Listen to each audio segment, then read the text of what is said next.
Life is ticking, அதாவது வினாடிகளாக வாழ்க்கை கரைந்தோடி கொண்டிருக்கிறது அப்படின்னு ஒரு பொதுவாக சொல்கிறது உண்டு. அதில் ரொம்ப முக்கியமாக உலகம் போகிற போக்கில் மனிதர்களிடையே வேகமாக நடந்து கொண்டிருக்கக்கூடிய அபரிமிதமான அழிவுபூர்வமான மாற்றங்களுக்கிடையே நம்ம நிம்மதியாக அமைதியாக பாதுகாப்பாக ஒரு உயிர் வாழ்கிறது என்பது ரொம்ப சவாலான விஷயமாக தான் இருக்குது. ஆனால் அதோட அமைதியாக நிம்மதியாக பாதுகாப்பாக வாழ்கிறதுக்கான மனநிலையை பெறுவது ரொம்ப சவாலான விஷயந்தான். ஆனால் அந்த நுட்பங்களை சூட்சுமங்களை புரிஞ்சுக்கிட்டா லைஃப் இஸ் ஈஸி. அதுதான் உண்மை. இந்த சூழலில் பல நேரங்களில் எனக்கு இந்த ஆறுதலை கொடுக்கறது மனிதர் போக ஒரு சில பல நல்ல மனிதர்களை போக மனிதர் அல்லாத உயிரினங்கள் அந்த வாய்ப்புகளை எனக்கு கொடுக்கும்.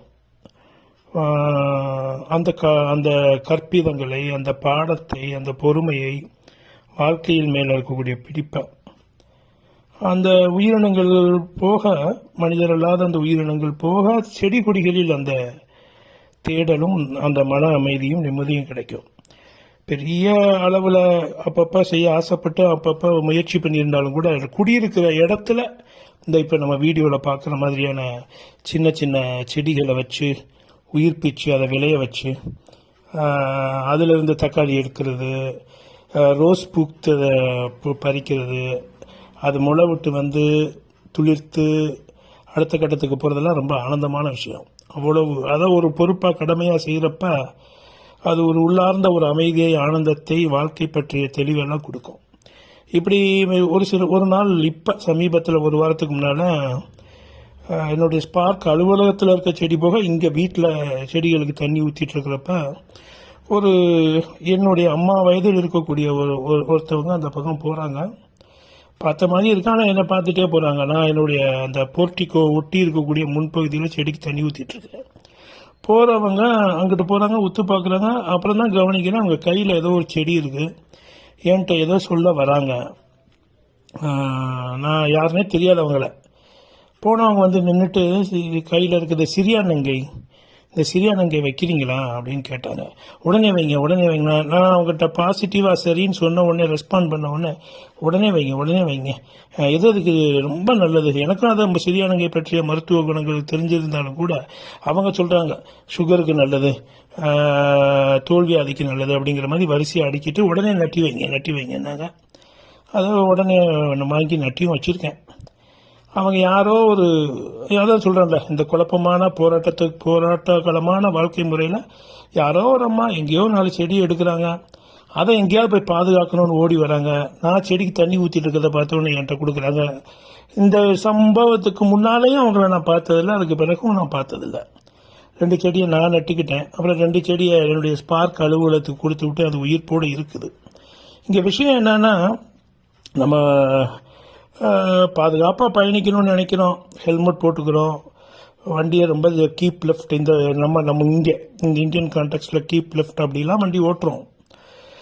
எவ்வளோ பாதுகாப்பாக எவ்வளோ சேஃபாக போனாலுமே இங்கே இருக்கக்கூடிய இந்த வேகமான பரபரப்பான அகந்தையான போதையோடு கூடிய போதைக்கு ஈக்குவலாக அகந்தையும் போட்டியும் வேகமும் இருக்கிற இதில் எந்த நேரத்தில் யார் எப்படி தட்டி விடுவானே சொல்ல முடியல. எப்போ சிக்கல் வரும்னு தெரியல.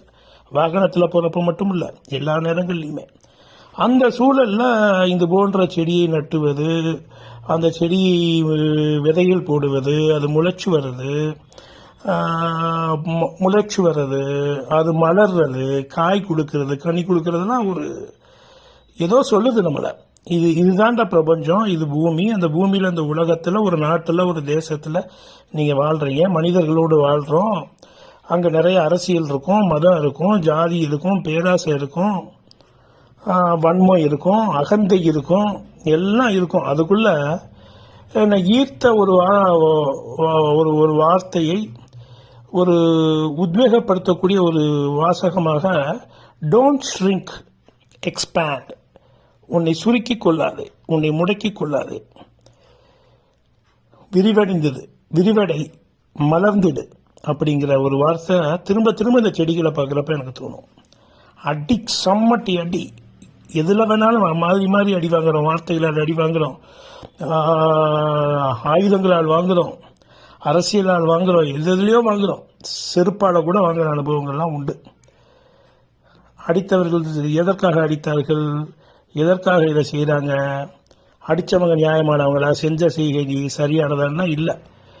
அதை கடந்து இந்த செடி கொடிகள் இந்த பூமியில் எவ்வளோ ஆன்ஸ்லாட், இந்த சாயிலில் மண்ணுக்கும் இயற்கைக்கும் எவ்வளோ ஆன்ஸ்லாட், அந்த நவீன உலகம் நாகரிகம் என்ற பெயரில், வளர்ச்சி என்ற பெயரில் எவ்வளோ கொடுமைகளை செய்யுது.